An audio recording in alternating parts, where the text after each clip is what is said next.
Hello everyone! Ang ganda ng flowers, kaya napatigil ako dito everyone.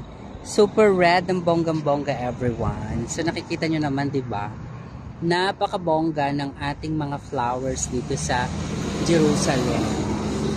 So ito po ay pinapalitan nila ng bonggang-bongga Gada season. So ngayon po ay summer season kaya ganito yung nilalagay nila. At saka kaya maganda dito is may linya po yan ng ganyang hose. So yan po ay matic yan kung tutuusin. Naroon yung pinaka solar panel niya na matic yon na mag-automatic po dito na lalabas yung tubig at matic na madidilig yan, diba?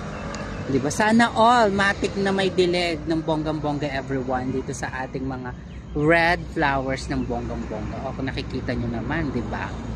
Napatigil talaga ako dito habang naglalakad. Yun lang everyone!